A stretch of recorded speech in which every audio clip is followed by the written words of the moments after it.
Hello बच्चा party, क्या हाल चाल। My name is Mayank Shukla, मेरा प्यारा सा YouTube channel Mayank PCM classes. तो आज हम लेके आ गए क्लास 12 सॉल्यूशन का लेक्चर नंबर 5th। और आज हम बात करेंगे कॉलिगेटिव प्रॉपर्टी की second property, elevation in boiling point. इसके पीछे पहली property relative lowering in vapour pressure, जो कि मैंने प्रीवियस लेक्चर में डिस्कस की है। अगर नहीं देखा हो तो सबसे पहले relative lowering in vapour pressure previous lecture में जाके देखो, फिर कॉपी और पेन निकाल दो और हेडिंग लगा दो एलिवेशन इन बॉइलिंग पॉइंट। तो देखो बच्चा party, elevation in boiling point क्या होता है। सबसे पहले तो कॉलिगेटिव प्रॉपर्टीज क्या होती हैं। Colligative properties. तो कॉलिगेटिव प्रॉपर्टीज क्या होती है, मैंने पिछले लेक्चर में भी बता रखा है कि the properties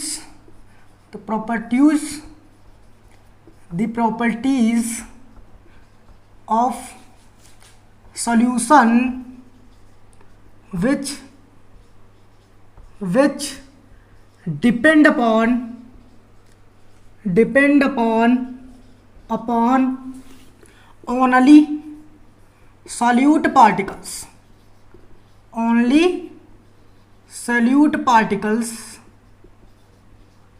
only solute particles does not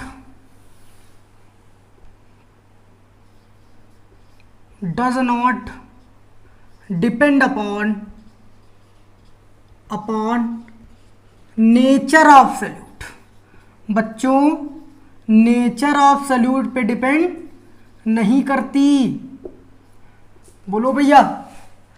the properties of solution which depend upon only solute particles does not depend upon nature of solute. देखो बेटा, ये सिर्फ और सिर्फ पार्टिकल्स की क्वांटिटी पे डिपेंड करती, कितना सोल्यूट है इस पे डिपेंड करती, कौन सा सोल्यूट है इस पे डिपेंड नहीं करती। तो समझ में आ रहा है बच्चों। तो अब देखो, मैंने पिछले लेक्चर में भी बताया था कि 4 कॉलिगेटिव प्रॉपर्टीज, एक तो रिलेटिव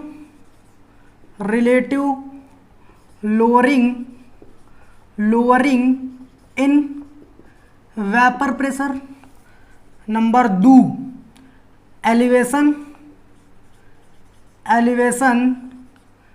इन बॉइलिंग पॉइंट,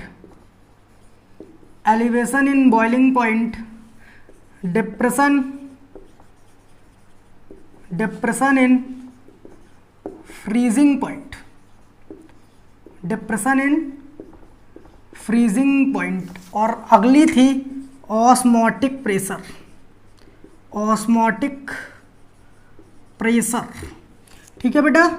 तो ये 4 प्रॉपर्टीज थी बच्चा पार्टी, जिसमें से ये मैंने पढ़ के रखी है, हम पढ़ चुके हैं। P0 minus PS upon P0 is equal to zeta A. बेटा यहाँ पे P0 क्या था, vapour pressure of pure solvent. PS क्या था, vapour pressure of solution. P0 फिर से vapour pressure of pure solvent, and zeta A is equal to mole fraction of solute. अगर इसको नहीं देखा है तो प्रीवियस लेक्चर में जाके सबसे पहले इसको देखो। अब देखो, मार्कर तो गिरना ही था। हाँ बच्चों, तो अब देखो, अब हेडिंग लगा दो एलिवेशन इन बॉइलिंग पॉइंट, नए जोश और एक उमंग के साथ, और बहुत ध्यान से पढ़ना इस प्रॉपर्टी को। ठीक है, हटा दे। ओके, चलो देखो बच्चों देखो, बहुत important elevation in boiling point. Sir पढ़ाइए। तो देखो बेटा, elevation in boiling point. Elevation in boiling point क्या है। सबसे पहले इस प्रॉपर्टी को पढ़ने से पहले बच्चा पार्टी मुझे पता होना चाहिए कि what is boiling point. Boiling point क्या होता है। तो देखो, एलिवेशन का मतलब, एलिवेट का मतलब बढ़ जाना, इंक्रीज करना। बॉइलिंग पॉइंट का मतलब बॉइलिंग पॉइंट। तो बॉइलिंग पॉइंट को पहले समझते हैं। तो देखो बच्चों, बॉइलिंग पॉइंट क्या होता है बच्चा, ध्यान दो बच्चा पार्टी। बॉइलिंग पॉइंट क्या होता है। तो सबसे पहले मैं एग्जाम्पल से क्लियर करता हूँ, तब मैं डिफिनेशन पे आता हूँ। तो देखो बच्चों, मैंने एक डिब्बा लिया और इस डिब्बे में सॉल्यूट लिया। क्या लिया बच्चों? सॉल्यूट लिया। इस डिब्बे में सॉल्यूट नहीं,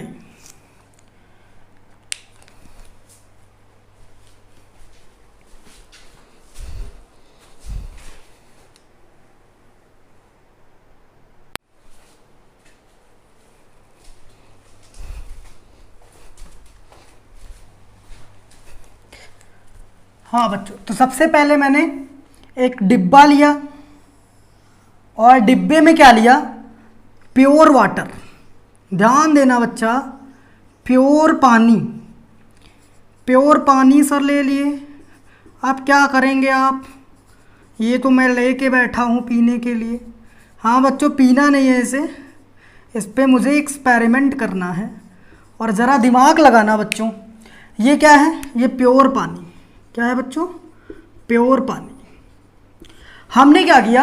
अच्छा ये बताओ, मैंने पिछले लेक्चर में डिस्कस किया था कि भाई साहब ये जो बल्क मॉलिक्यूल, जो अंदर के मॉलिक्यूल्स हैं, उनको हम बल्क मॉलिक्यूल्स कहते हैं। और बल्क मॉलिक्यूल्स जैसे ये मॉलिक्यूल देखो ब्लू वाला, इस मॉलिक्यूल को इधर वाला इधर से खींच रहा है, इधर वाला इधर खींच रहा है, ऊपर वाला ऊपर खींच रहा है, नीचे वाला नीचे खींच रहा है। तो ये मॉलिक्यूल है, तो ये बल्क मॉलिक्यूल।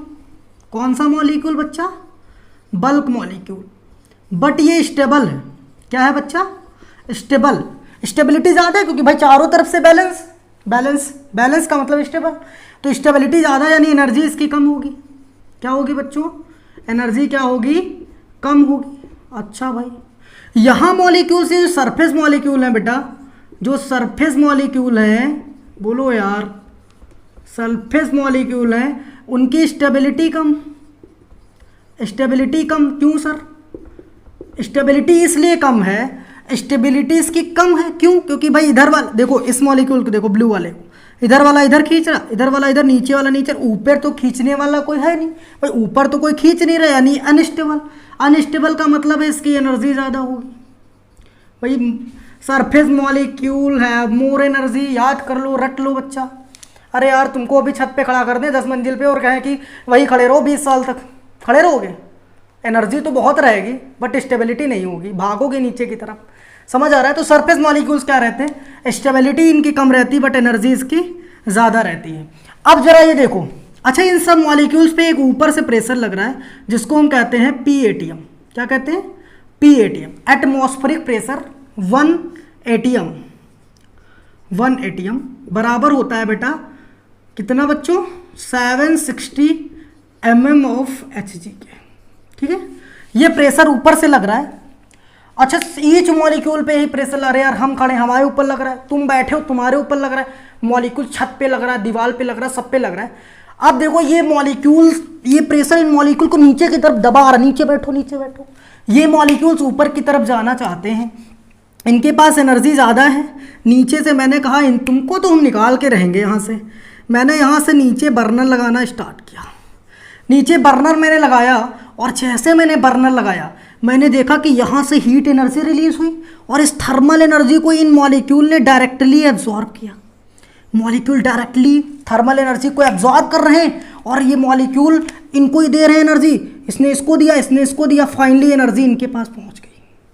देखो बेटा, चाय बनाने जब रखते हो तो नीचे से मॉलिक्यूल निकल के ऊपर की तरफ भागते हैं, देखा होगा, क्योंकि उनकी एनर्जी बढ़ती है, सुरसुर सुरसुर ऊपर भागते हैं। तो वही कहानी, ये सरफेस मॉलिक्यूल्स थे, इनकी एनर्जी बढ़ी। अब एनर्जी बढ़ी तो ये, अब एनर्जी इनकी और ज़्यादा, तो ये सरफेस को छोड़ना चाहेंगे भाई। सरफेस पे वैसे भी एनर्जी ज़्यादा थी तो सरफेस पे थे, अब और ज़्यादा एनर्जी मैंने बढ़ा दी, अब ये मॉलिक्यूल सरफेस को छोड़ना चाहेगा। तो सरफेस को तब तक नहीं छोड़ पाएगा जब तक ऊपर से एटीएम वाला जो प्रेशर लग रहा है, एटीएम बैंक वाला जो प्रेशर, एटमॉस्फेरिक प्रेशर, वो जो एटीएम वाला प्रेशर लग रहा है 1 ATM, उससे ज़्यादा प्रेशर जब नीचे मिलेगा तभी तो मॉलिक्यूल बाहर जा पाएगा भाई। बोलो भाई। तो हमने भाई यहाँ पे टेम्परेचर थोड़ा दिया, यहाँ पे मान लीजिए कुछ टेम्परेचर दिया, पता नहीं बेटा हर सॉल्वेंट के लिए अलग अलग होगा। तो मान लीजिए मैंने वाटर लिया था, तो वाटर को मैंने 50 डिग्री सेंटीग्रेड टेम्परेचर दिया, तो यहाँ पे प्रेशर मान लीजिए कि 300 कुछ करके हो गया कि 370 अप्रॉक्स मान के चलते हैं बेटा। तो 370 mmHg, ठीक है। अब हमने कहा भाई साहब नीचे से हमने 50 डिग्री सेंटीग्रेड 370, नीचे से प्रेशर कितना लग रहा है 370, और ऊपर से बेटा कितना लग रहा है 760। तो ये मॉलिक्यूल ऊपर जा पाएगा? नहीं जा पाएगा। मैंने इस टेम्परेचर को बढ़ा के फाइनली 100 डिग्री सेंटीग्रेड कर दिया। जैसे मैंने टेम्परेचर 100 डिग्री सेंटीग्रेड किया बच्चों, ऊपर से लग रहा था 760 mmHg मॉलिक्यूल पे, और नीचे से भी मैंने उतना ही प्रेशर कर दिया mmHg, और जैसे मैंने प्रेशर बराबर किया वैसे मॉलिक्यूल सरफेस को छोड़कर भाग गया। बोलो समझ में आया बच्चों? बेटा एक कंटेनर था पानी भरा, नीचे से 50 डिग्री सेंटीग्रेड 370 mmHg लेट किया मैंने, नीचे से टेम्परेचर मैंने 100 डिग्री किया, धीरे धीरे बढ़ाते बढ़ाते मॉलिक्यूल्स के ऊपर से लगने वाला प्रेशर 760, नीचे से भी लगने वाला प्रेशर 760, दोनों बराबर एक दूसरे से क्या हुए? कैंसिल हो गए। सरफेस वाला मॉलिक्यूल्स के पास एनर्जी तो थी ही, अब वो एनर्जी की वजह से भैया उड़ गया। बोलो भाई समझ में आ रहा है? समझ में आ रहा है? तो ये मॉलिक्यूल वेपराइज हो गया। कब वेपराइज होगा? जरा मैं डिफिनेशन यहाँ पे लिख रहा हूँ, मैं यहाँ पे डिफिनेशन लिख रहा हूँ 1 atm is equal to 760 mm of Hg। देखो यहाँ पे बॉइलिंग पॉइंट, तो बॉइलिंग पॉइंट क्या है? Boiling point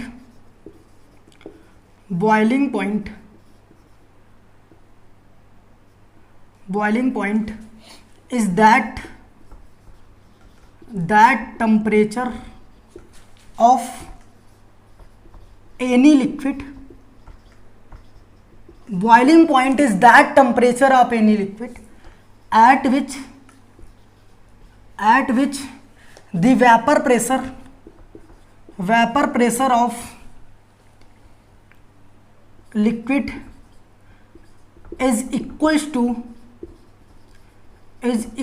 to the atmospheric pressure। ध्यान दो बच्चों, बच्चा पार्टी ध्यान दो। देखो एटमॉस्फेरिक प्रेशर कितना लग रहा था 760 mmHg ऊपर से, नीचे से मैंने उतना डिग्री टेम्परेचर दिया जितने टेम्परेचर से नीचे से भी 760 mmHg लगने लगा, तभी तो भाई ये मॉलिक्यूल सरफेस को छोड़कर भागेगा। कुछ लोगों के मन में फिर से तूफान उठा, सर ऊपर से 760 नीचे 760 मॉलिक्यूल सरफेस पे ही रह जाना चाहिए था। भैया जब सरफेस पे मॉलिक्यूल है उसके पास अंदर की भी हीट एनर्जी थोड़ी बहुत तो एक्स्ट्रा होगी ना, जैसे बराबर हुआ वैसे खटाक से बाहर। समझ में आ रहा है बच्चों? तो boiling point is that temperature of any liquid at which the vapour pressure of liquid is equal to the atmospheric pressure. सबको समझ में आ गया होगा?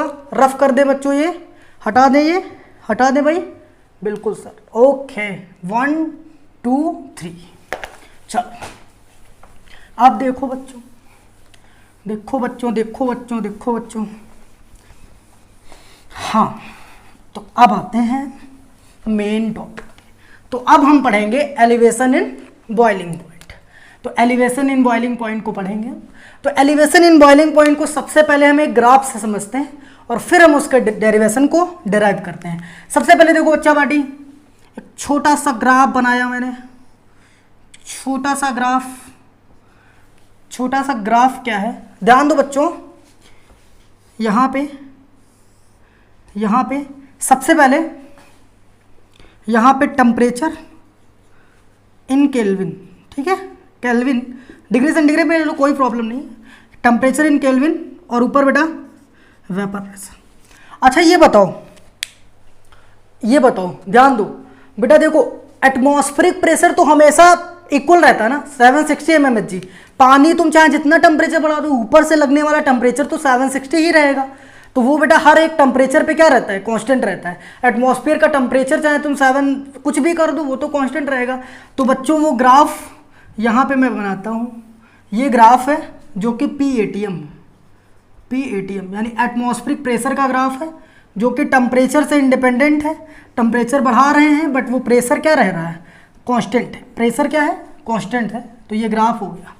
अब देखो बच्चों, हमने क्या किया? हमने एक सॉल्वेंट लिया, प्योर सॉल्वेंट। क्या लिया? प्योर सॉल्वेंट लिया। तो प्योर सॉल्वेंट का मतलब क्या होता है बेटा, पी नॉट। भाई पी नॉट, नॉट का मतलब प्योर। तो हमने क्या लिया भाई, एक प्योर सॉल्वेंट लिया। देखो किसी भी सॉल्वेंट का खुद का वेपर प्रेशर तो होगा ना, फिर कुछ कुछ टेम्परेचर पे कुछ प्रेशर होगा। तो मान लीजिए कि एक सॉल्वेंट मैंने लिया जिसका इतने टेम्परेचर पे इतना वेपर प्रेशर है। ये देखो, ये इतना टेम्परेचर, इतने टेम्परेचर पे इतना वेपर प्रेशर। तो यहां पे मैंने एक डॉट रखा, ये कोई सॉल्वेंट है। अब देखो सॉल्वेंट को मैंने क्या किया, अब देखो जैसे जैसे सॉल्वेंट का टेम्परेचर बढ़ाएंगे तो टेम्परेचर बढ़ाने से क्या होगा, देखो टेम्परेचर बढ़ाया, टेम्परेचर बढ़ाने से मॉलिक्यूल को क्या मिली, kinetic energy, thermal energy, kinetic energy से मॉलिक्यूल भागने लगे और भागते भागते जो सरफेस के मॉलिक्यूल थे वो वेपराइज होने लगे। तो जरा दिमाग लगाओ बेटा, यहाँ वाला जो मॉलिक्यूल था ये प्योर सॉल्वेंट था। क्या था बच्चों, प्योर सॉल्वेंट। तो प्योर सॉल्वेंट था ये। तो प्योर सॉल्वेंट का वेपर प्रेशर इतना था इस टेम्परेचर पे। हमने इसको टेम्परेचर बढ़ाना स्टार्ट किया तो धीरे धीरे ये जाके यहाँ पे कट किया। जैसे टेम्परेचर बढ़ा रहे थे वेपर प्रेशर बढ़ रहा था, टेम्परेचर बढ़ा रहे थे वेपर प्रेशर बढ़ रहा था। एक कंडीशन आई कि इस पॉइंट पे देखो vapour pressure of pure solvent is equal to the vapour pressure of atmosphere. यानी यही तो डेफिनेशन बयां कर रही है तुम्हारी कि boiling point is that temperature of any liquid at which the vapour pressure of solvent is equal to the atmosphere pressure. देखो इस टेम्परेचर पे इसको हम मिलाते हैं तो देखो बच्चों इस टेम्परेचर पे जो इतना टेम्परेचर है ये टेम्परेचर जो है इतने टेम्परेचर पे इसको हम लिख देंगे टीबी नॉट। नॉट का मतलब प्योर सॉल्वेंट। इतने टेम्परेचर पे ये सॉल्वेंट का वेपर प्रेशर बराबर हो गया एटमॉस्फेरिक प्रेशर के। समझ में आ रहा है सबको? अच्छा भाई साहब, इसी प्योर सॉल्वेंट में हमने कहा थोड़ा सा एक काम करें, इसी प्योर सॉल्वेंट में हम सोल्यूट मिला के देखते हैं, नॉन वॉलेटाइल। तो मैंने इसी में जब नॉन वॉलेटाइल सोल्यूट मिलाया तो मैंने बताया था बेटा नॉन वॉलेटाइल सोल्यूट जैसे मिलाते हैं उसी टेम्परेचर पे उसका वेपर प्रेशर डिक्रीज कर जाता है। क्यों? क्योंकि सरफेस पे मॉलिक्यूल आके बैठ जाते हैं यार, मॉलिक्यूल सरफेस पे आके लेट गए। नॉन वॉलेटाइल सोल्यूट के पार्टिकल्स सरफेस पे आके लेट गए तो वो तो भाई वेपर प्रेशर सोल्यूशन का कम कर देंगे। तो यहाँ पे बेटा इसी टेम्परेचर पे ये वेपर प्रेशर हो गया सोल्यूट का। अब ये वेपर प्रेशर इसका सोल्यूशन का। और कौन सा सोल्यूशन बच्चा? Containing non volatile solute. कौन सा? Non volatile solute. समझ में आ रहा है सबको बच्चों? नॉन वॉलेटाइल सोल्यूट, जिसके पास नॉन वॉलेटाइल सोल्यूट था उसका है। अब देखो बेटा, अब इसमें भी वही कहानी कि जब टेम्परेचर बढ़ा रहे थे धीरे धीरे वेपर प्रेशर बढ़ा था, बढ़ते ग्राफ यहाँ पे कट गया। अब देखो सॉल्यूशन का बॉइलिंग पॉइंट कितना है बच्चों? ये देखो, यही तो होगा बेटा। देखो इस पॉइंट पे सॉल्यूशन का वेपर प्रेशर बराबर हो गया एटमॉस्फेरिक प्रेशर के। तो ये वाला जो टेम्परेचर है वो क्या हो जाएगा? टीबी का मतलब बॉइलिंग पॉइंट ऑफ सॉल्यूशन। बोलो भाई समझ आ रहा है? तो ये बेटा क्या था? ये ग्राफ ऑफ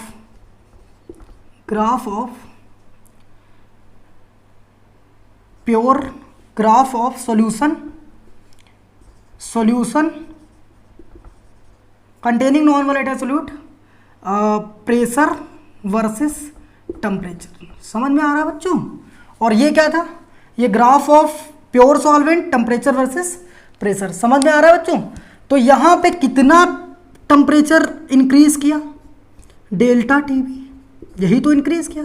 पहले इतना था अब इतना हो गया।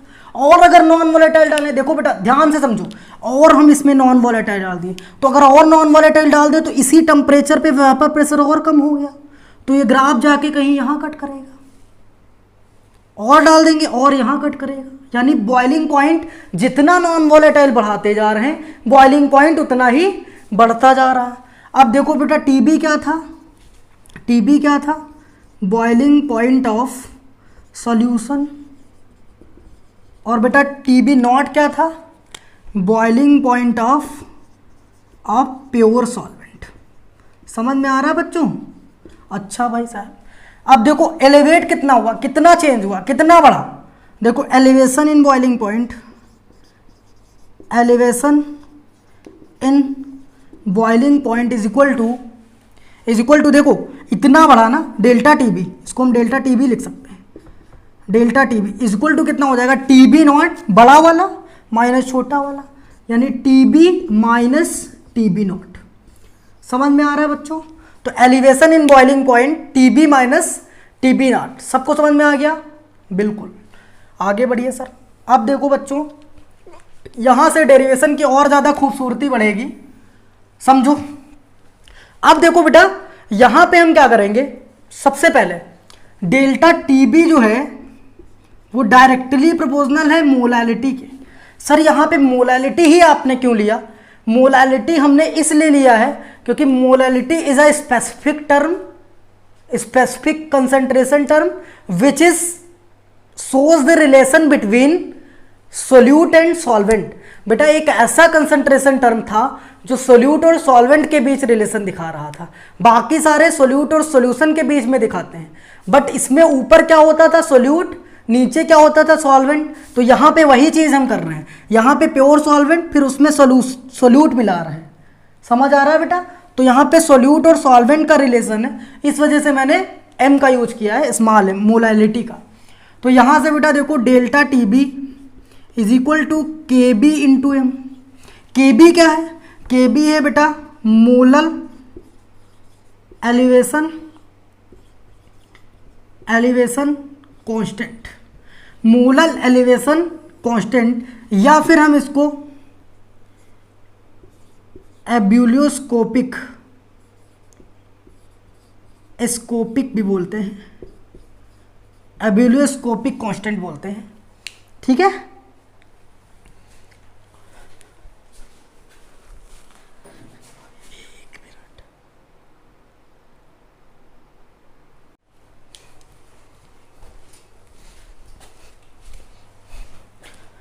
हाँ, तो बच्चों इसको एबिलियोस्कोपिक कांस्टेंट भी बोलते हैं। अब देखो यहाँ से, अब देखो बेटा, इसको हम एबिलियोस्कोपिक कांस्टेंट बोलते हैं या मोलर एलिवेशन कांस्टेंट, ये ज़्यादातर यूज किया जाता है, कहीं कहीं यूज किया जाता है। एक बार नीट में क्वेश्चन आया था, तो अभी हम कराएंगे तब बताएंगे। तो ये बेटा समझ में आया होगा सबको। तो यहाँ पे देखो delta T B is equal to K B into M. अब देखो मोलैलिटी को मैंने क्या पढ़ा था, मोलैलिटी इक्वल टू, यहाँ पे हम ऐसे लिख देते हैं कि मोल्स ऑफ सोल्यूट अपॉन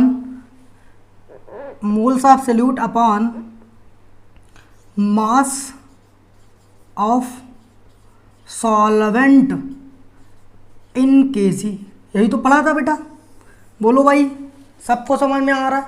सबको समझ में आ रहा है? यहाँ से देखो delta T B is equal to K B into moles of solute को लिख सकते हैं mass of solute upon molar mass of solute into mass of solvent in KG. ठीक है? तो ये बेटा पहले याद रखो, ये देखो यहाँ से ऐसे। अब पहले इसको नोट डाउन करो, फिर मैं इसके आगे बताता हूँ। हटा दें बच्चों, हटा दें, स्क्रीनशॉट ले लो, हटा दें। चलिए ठीक, ओके। अब देखो बच्चों, बहुत आसान है, सॉरी इतना आसान था तो पढ़े नहीं। हाँ बेटा, तो देखो यहाँ से मैंने डेल्टा टी बी की वैल्यू क्या रखी है, delta T B is equal to K B into mass of solute, W solute को हम क्या लेते थे, ए, डब्लू ए, सोल्यूट को हम लेते थे ए, पिछले लेक्चर में बताया था। कोई ज़रूरी नहीं बेटा, जो समझ में आए वो लो, बट कन्फ्यूजन हो जाएगा सॉल्वेंट को भी। तो यहाँ पे mass of solute upon molar mass of solute, ये देखो molar mass of solute M A, ठीक है, into mass of solvent W B in KG. और अगर इसको मैं ग्राम में लिखना चाहता हूँ तो यहाँ पे 1000 से मल्टीप्लाई, तो delta T B is equal to K B into W A upon into 1000 into M A into W B in gram. अगर ये ग्राम में है तो ऊपर 1000 से। This is a formula of elevation in boiling point where delta T B is equal to elevation in boiling point, elevation in boiling point, K B molar elevation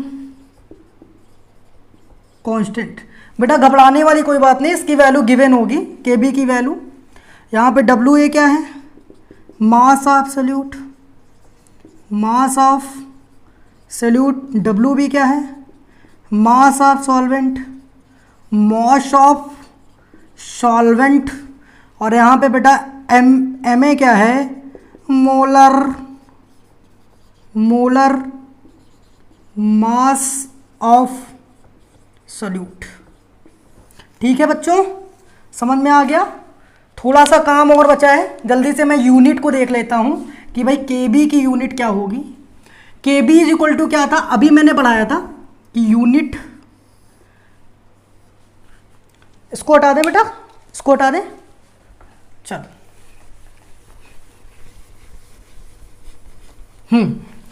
तो देखो बच्चों, देखो बच्चों, K B unit of K B. देखो बेटा, delta T B is equal to K B into M, molality.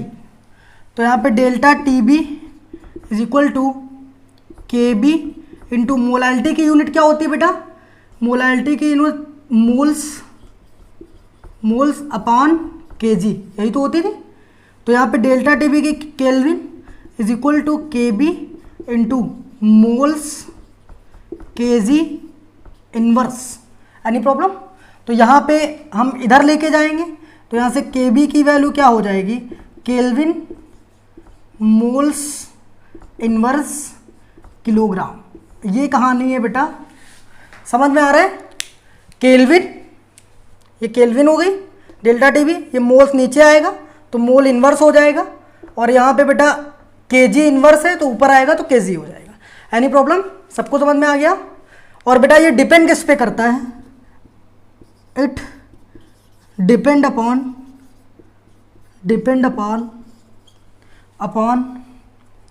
Solvent.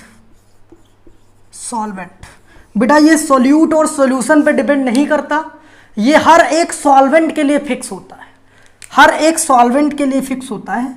जैसे water के लिए इसकी वैल्यू बेटा 0.52 केल्विन मोल इनवर्स किलोग्राम होती है। ठीक है, तो ये याद नहीं करना, मुझे गिवन होगा। समझ में आ रहा है बच्चों? सब कुछ समझ में आ गया यहाँ तक कि हटा दे, हटा दे, चलो चलो ठीक। अब आते हैं हम न्यूमेरिकल्स पे, हटा दे, लिखो बच्चों जल्दी।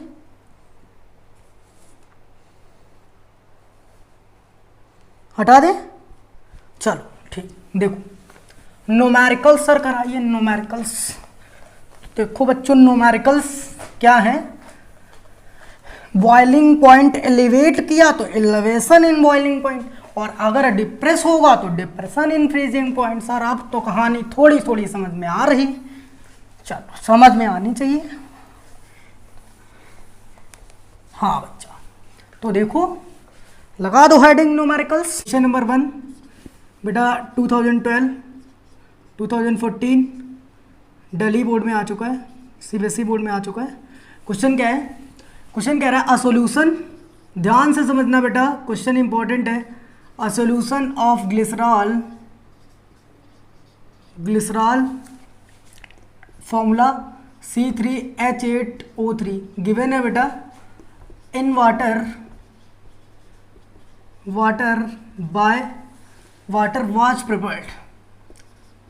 was prepared by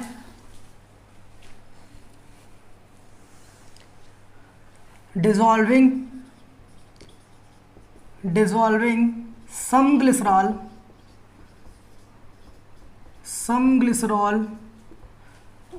in 500 gram of water.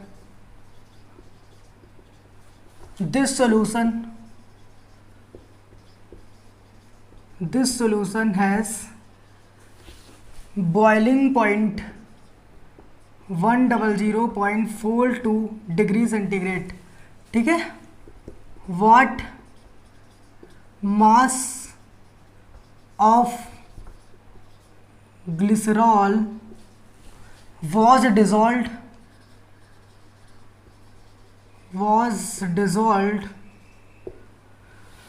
to make this solution,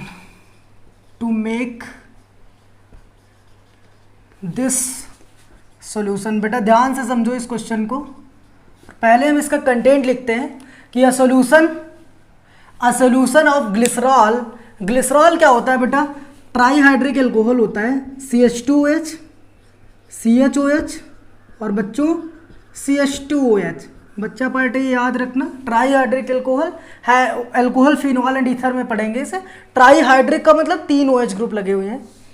अब कह रहा है solution of glycerol in water was prepared by dissolving some glycerol की क्वांटिटी यानी सोल्यूट की क्वांटिटी हमें नहीं पता.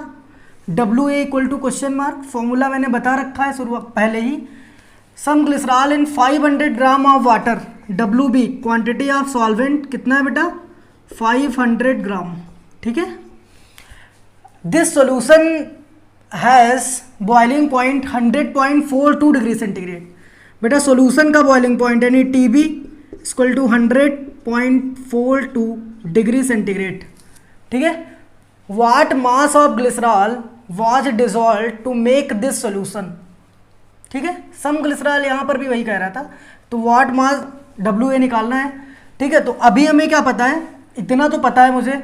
अब देखो यहाँ पे हम mass of molar mass of glycerol जो हमारा क्या होता था MA, तो वो हम निकाल सकते हैं. ग्लिसरॉल का फॉर्मूला क्या है? C3 यानी 3 × 12 कार्बन का मोलर मास प्लस 8 × 1 हाइड्रोजन का मोलर मास प्लस 3 × 16.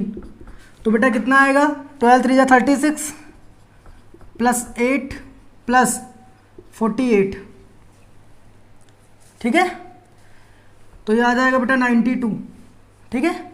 8 8 16 16 6 22 2 2 4 2 6 69. ठीक है. 92 आ गया. अब देखो MA हमें पता हो गया बेटा. अब ध्यान दो, TB पता, WB पता, A पता और MA पता. अब हमें क्या करना है बच्चों? हमें निकालना है, हमें पता है WA निकालना है. तो फॉर्मूला क्या होता है बेटा? फॉर्मूला क्या होता है? अच्छा देखो सॉल्यूशन का और कुछ दे रखा है. सॉल्यूशन का जो बॉइलिंग पॉइंट है वो दिया हुआ है 100.42 यानी मुझे TB का गिवन है तो वो तो गिवन ही है. तो बेटा देखो सबसे पहले हम डेल्टा TB निकालते हैं क्योंकि डेल्टा TB का फॉर्मूला क्या होता है बेटा? Delta TB equal to WA into 1000 into KB और यहाँ पे KB की वैल्यू दी है बेटा. KB of water equal to 0.512.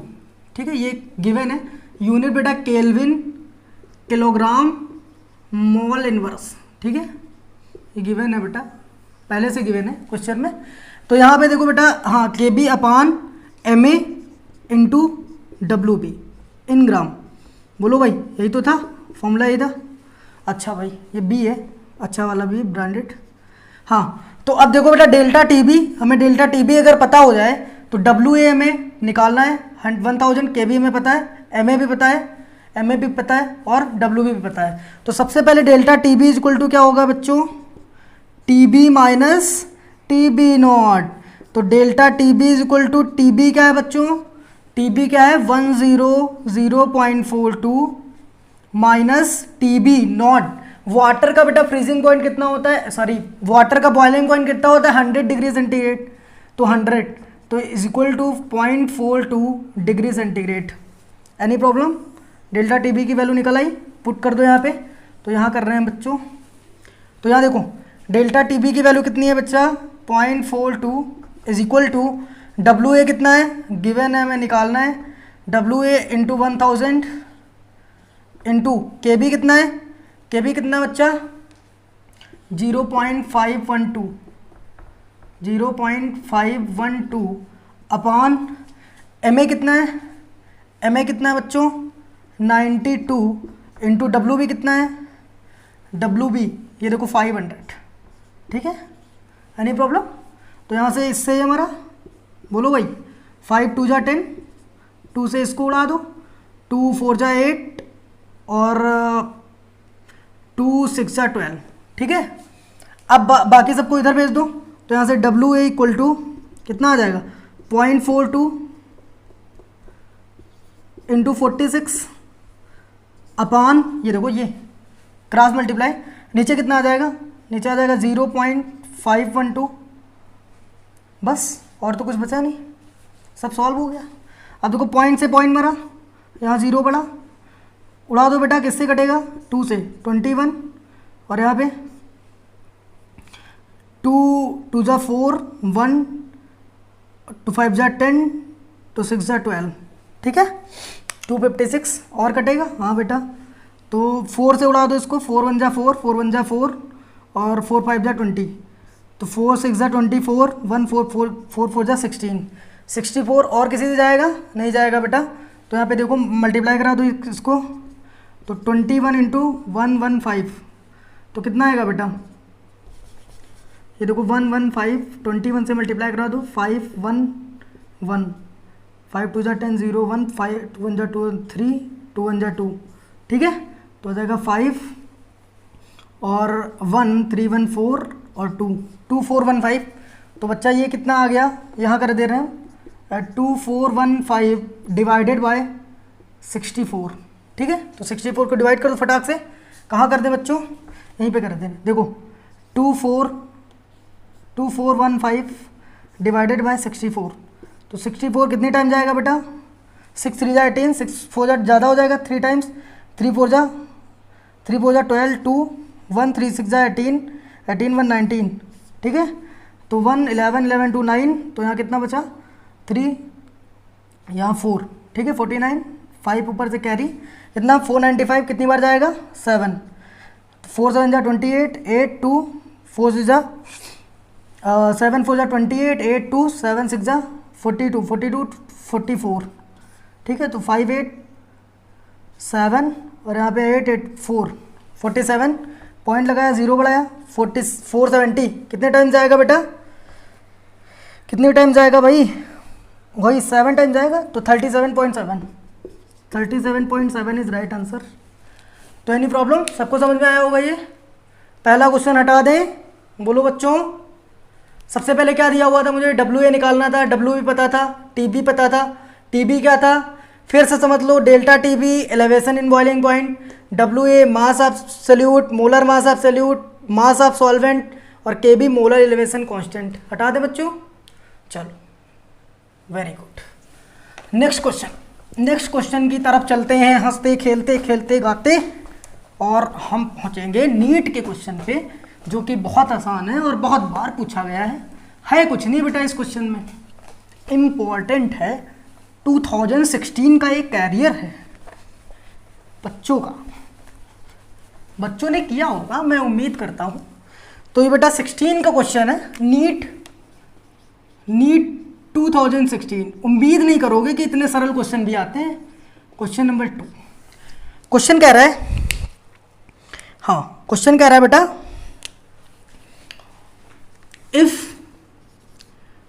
if boiling point, if molar elevation constant, if molar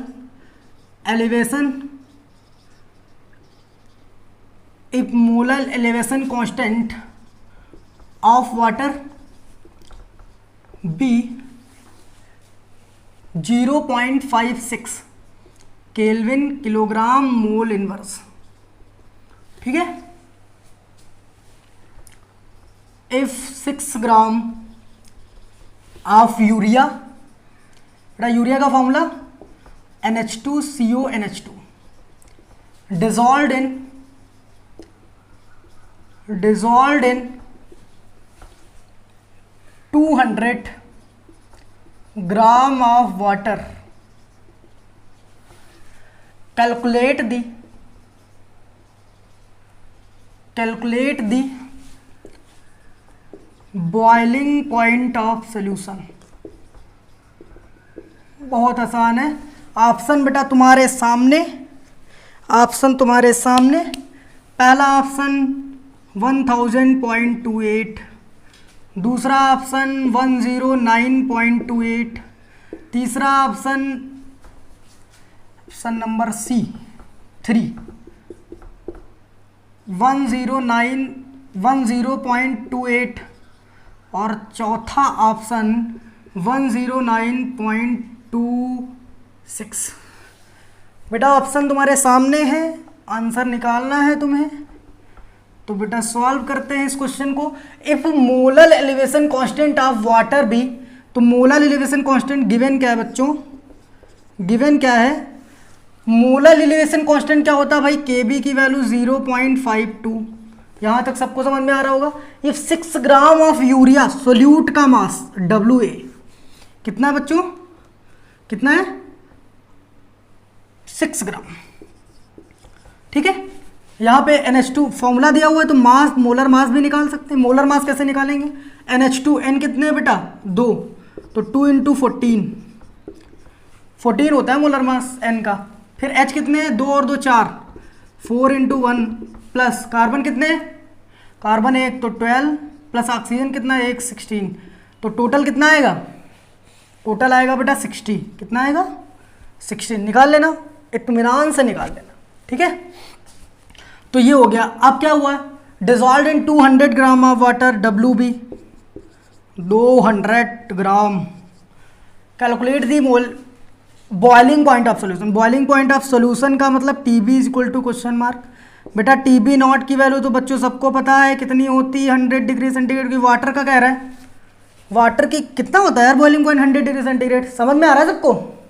चलो सबसे पहले मुझे डेल्टा TB की वैल्यू निकालनी है, तो डेल्टा TB की वैल्यू निकाल लेते हैं। और फिर हमें फॉर्मूला पता है delta TB = TB - TB not. ये पूछ रहा है, ये पता है, ये निकाल लो, मैं वैल्यू रख देंगे। Question number first. चलो सॉल्व करते हैं बच्चा। हाँ, तो देखो, अब देखो यहाँ से, तो delta TB = KB × 1000 × WA upon MB MA molar mass of solute × WB mass of solvent. फॉर्मूले में वैल्यू रखो बेटा। तो डेल्टा TB KB की वैल्यू कितनी है? 0.56, सॉरी 6 थी। ठीक है, 0.56 × 1000 × WA मास ऑफ सोल्यूट कितना है बेटा? 6 ग्राम अपॉन MA कितना है? MA कितना भैया? 60। MA कितना है? 60। WB कितना है? 200। सॉल्व करो बच्चों सॉल्व करो। 6 से 10 गया, 10 से 0 गया, 0 0 0 0 गया। और सर बहुत जल्दी सॉल्व हो गया, 2 हटाया तो यहाँ 100 किया बच्चों। कुछ जाएगा 4 से, तो ये 4 1 जा 4, 4 4 जा 16, और यहाँ पे कितना आएगा? 25। ठीक है, 2 से ये चला जाएगा तो यहाँ 17 बचेगा। तो डेल्टा TB की वैल्यू बच्चों कितनी आई? 7/25। तो यहाँ 7 को डिवाइड कर दो 25 से, तो कितना आएगा? 0.0।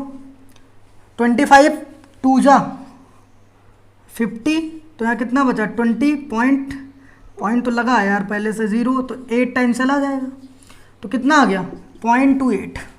डेल्टा TB की वैल्यू कितनी आ गई? 0.28। अच्छा एक चीज़ ध्यान दो बच्चों, एक चीज़ ध्यान दो।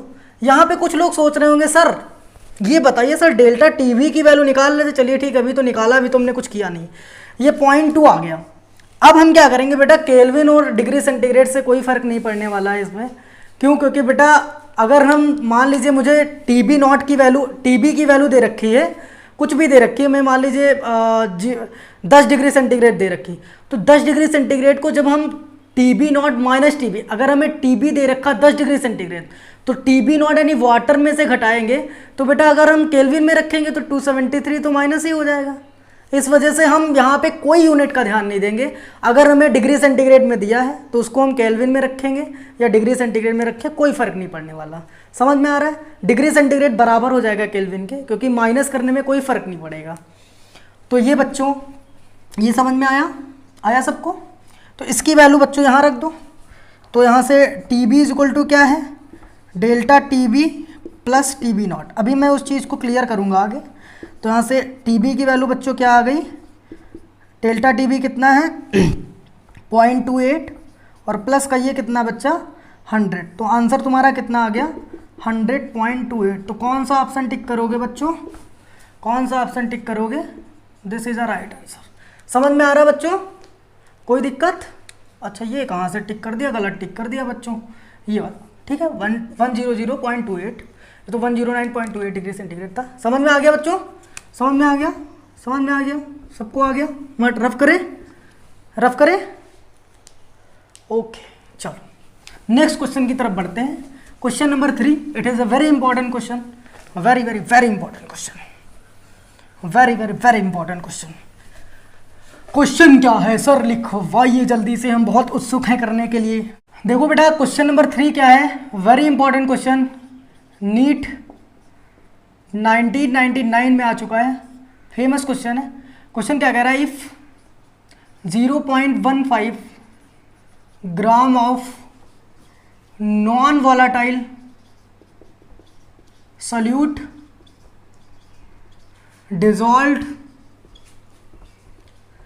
dissolved in 15 gram of a solvent.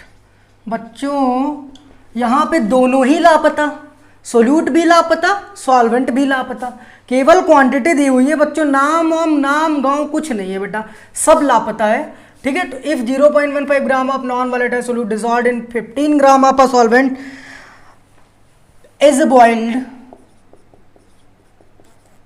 is boiled at temperature higher by 0.216 degree centigrade than that of pure solvent। ठीक है, than that of pure solvent if, ठीक है, than that of pure solvent if the boiling point, if the molar elevation constant of solvent is 2.16 Kelvin kilogram mole inverse, then calculate the molar mass of solute। बेटा question important है, question बच्चों important है, बहुत important है, और उतना ही ज़्यादा important इसके ऑप्शन। पहला ऑप्शन 10, दूसरा ऑप्शन 100, तीसरा ऑप्शन 1000, चौथा ऑप्शन 10.92। ठीक है, तो बच्चों सॉल्व करते हैं इसको। If 0.15 gram of non volatile solute, तो सबसे पहले मुझे क्या दिया हुआ है, नॉन वॉलेटाइल सोल्यूट यानी सोल्यूट का मास कितना दिया हुआ बच्चों, 0.15 ग्राम। ठीक है, solute dissolved in 15 gram of solvent, तो डब्ल्यू बी कितना दिया हुआ है बेटा, 15 gram, boiled at temperature higher by 0.216 degree. देखो बेटा मैं बता रहा हूँ बहुत अच्छी ट्रिक, जब कभी भी कोई टेम्परेचर पॉइंट में दिया हो तो वो जायज़ सी बात कि वो एलिवेशन इन बॉइलिंग पॉइंट होगा, क्योंकि किसी भी प्योर सॉल्वेंट का बॉइलिंग पॉइंट कभी भी पॉइंट में नहीं होता, यानी वो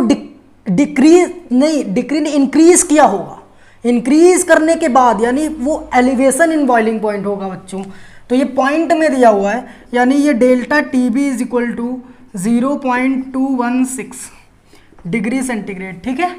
then that of pure solvent the molar elevation constant. Molar elevation constant क्या है बेटा, ये तो बचपन से पता होगा तुम्हें कि केबी की वैल्यू होती है।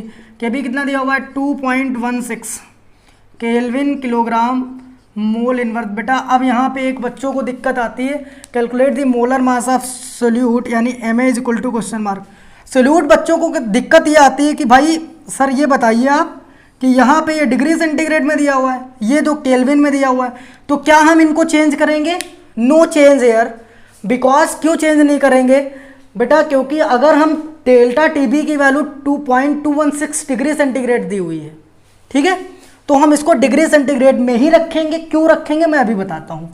सबसे पहली बात, एमए की वैल्यू निकालने के लिए फॉर्मूले को हम देखते हैं। तो फॉर्मूला क्या है बेटा, delta TB is equal to, delta TB is equal to क्या होता है भाई, TB KB into 1000 into WA upon MA into WB। बोलो बच्चों, यहाँ से तुम्हें क्या निकालना है, MA की वैल्यू। MA is equal to KB into 1000 into WA upon delta TB into WB। बोलो भाई, यहाँ से ज़रा सॉल्व करो बच्चों, सॉल्व करो फटाफट। तो MA की वैल्यू कितनी आएगी, KB की वैल्यू कितनी बेटा 2.16 इंटू 1000 इंटू WA कितना है बच्चा, WA कितना है 0.15 अपान डेल्टा TB कितना है 0.216 इंटू WB कितना है 15 ग्राम। तो देखो बच्चों, सबसे पहली बात कि यहाँ से पॉइंट हटा तो यहाँ 2 जीरो बढ़े, और ये पॉइंट से ये पॉइंट गया तो यहाँ पे ऊपर 1 जीरो बढ़ा, ठीक है। तो यहाँ 1 2 मरा, 15 से 15 मरा, 216 से 216 मरा, यहाँ 10 आया। तो फाइनली आंसर कितना आ गया MA की वैल्यू 100। बच्चों इसमें क्या था यार, बिल्कुल आसान क्वेश्चन था, कुछ भी नहीं था, फ्री के मार्क्स थे ये। MA की वैल्यू कितना आ गया आंसर मेरा 100 इज राइट आंसर, ठीक है ग्राम। अब देखो बच्चों, ये डाउट कहाँ से आया कि सर आपने इसको केल्विन में चेंज नहीं किया। बेटा कभी भी किसी यूनिट को केल्विन में चेंज इसलिए नहीं किया जाता क्योंकि मैंने फॉर्मूला पढ़ा था कि delta TB is equal to TB minus TB naught. अच्छा, यहाँ पे जैसे मान लीजिए कोई डिग्री सेंटीग्रेड में ये वैल्यू दे रखी है, ये मान लीजिए 0.52 डिग्री सेंटीग्रेड दी गई, और यहाँ पे TB मान लीजिए 100 डिग्री सेंटीग्रेड वाटर का। तो बेटा माइनस अगर हम, भाई ये तो मेरा आंसर कितना आएगा, जितना भी आए, ठीक है, ये निकाल सकते हैं। और अगर मुझे केल्विन में करना है तो भाई इसको केल्विन में करेंगे तो इसको भी तो केल्विन में करेंगे। तो 273 माइनस होके तो फाइनली आंसर तो वही आएगा। तो यहाँ पे बेटा degree centigrade is equal to किसके होता है, केल्विन के। तो कोई अगर डिग्री सेंटीग्रेड में वैल्यू दी होगी उसको हम लिख सकते हैं 0.216 केल्विन। बेटा राइट आंसर हम उसके साथ में ही लिख सकते हैं। तो सबको डाउट समझ में आ गया होगा, छाप लो इसको, हटा दें बेटा। 1 2 3, नाचो गाओ कूदो और पढ़ो, बोरियत से नहीं बेटा, ध्यान से पढ़ो, दिमाग से पढ़ो, जितनी देर पढ़ो दिमाग से पढ़ो, जोश के साथ, एक नए जोश के साथ, अपने एम को देखते हुए। जब तक एम नहीं बनाओगे ठोकरे खाओगे। अपना एम कभी भी छोड़ना नहीं बनाने के बाद। पहले बना तो लो यार, पहले सर बनाए तो हम। क्वेश्चन नंबर 4, क्वेश्चन नंबर 4 बेटा जेईई एक एग्ज़ाम होता है, उसमें बेटा आ चुका है 2019 में। और एक क्वेश्चन बहुत इंपॉर्टेंट है। क्वेश्चन क्या कह रहा है, if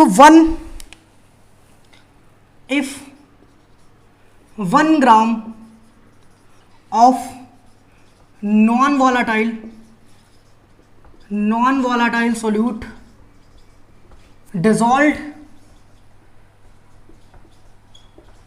dissolved in 100 gram of two solvent A and B. If 1 gram of non-volatile solute dissolved in 100 gram of two solvent A and B, भाई 2 सॉल्वेंट थे 100 ग्राम के, उन दोनों में 1 ग्राम सोल्यूट नॉन वोलेटाइल सोल्यूट को डिसॉल्व किया गया। अब क्या कह रहा है? कह रहा है कि इफ द रेशियो ऑफ एब्यूलियोस्कोपिक, बेटा अभी मैंने बोला था कि भाई कहीं कहीं पे मोलर एलिवेशन कांस्टेंट यूज किया जाता है, कहीं कहीं पे एब्यूलियोस्कोपिक यूज किया जाता है। तो एब्यूलियोस्कोपिक दिया हुआ है, एब्यूलियोस्कोपिक, ठीक है। तो ये ebullioscopic constant, ratio of ebullioscopic constant is 1:5। बेटा एब्यूलियोस्कोपिक कांस्टेंट का रेशियो 1:5 दिया हुआ है। कह रहा calculate the ratio of molar, नहीं ratio of elevation in boiling points, ठीक है। और यहाँ पे दिया हुआ है कि delta TBA upon delta TBB, ठीक है। तो ये बेटा कैलकुलेट करना है बच्चों। तो ऑप्शन नंबर ए इसका आंसर है 5:1। दूसरा आंसर है बेटा 10:1। तीसरा आंसर है बच्चों 1:5 और चौथा ऑप्शन है 10:2.9। तो बेटा जो समझ में आए वो लगा दो। पहले तो हम देखते हैं इस क्वेश्चन में है क्या। If 1 gram of non volatile solute dissolved in 100 gram of 2 solvent A and B। बेटा अगर वो A एंड B दो सॉल्वेंट है 100 ग्राम के, A और B, ये भी 100 ग्राम का है, ये भी 100 ग्राम का है, ठीक है बच्चों।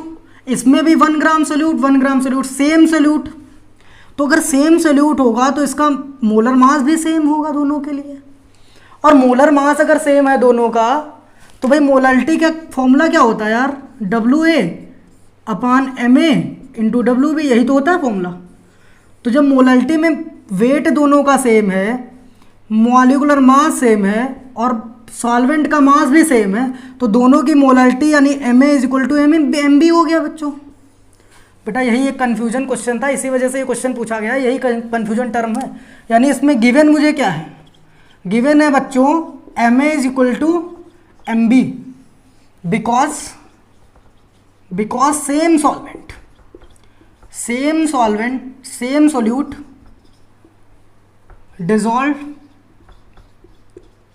डिसॉल्व इन सेम यानी इक्वल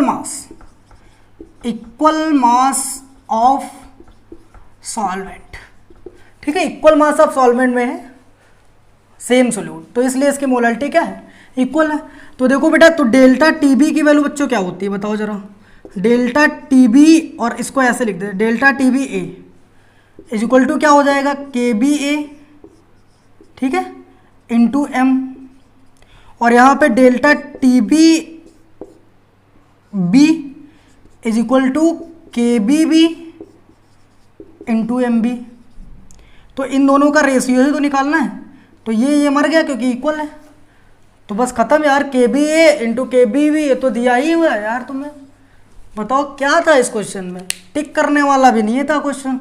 ये delta TBB upon delta TBB = 1:5 बच्चा। कोई प्रॉब्लम? तो आंसर इज ऑप्शन नंबर 3, ठीक है। तो मार्कर तो गिरना ही था। तो बच्चों आज का लेक्चर हम यहीं पे ख़त्म करते हैं और नेक्स्ट लेक्चर में मिलते हैं। तब तक के लिए अच्छे से पढ़ो। जितने लेक्चर्स मैंने प्रीवियस सेंड किए हैं उनको एक बार देखो, नहीं समझ में आ रहा है 2 बार देखो, बट अच्छे से देखो, अच्छे से पढ़ो, एक एक टर्म क्लियर होना चाहिए। बाय बाय, तब तक के लिए बाय बाय।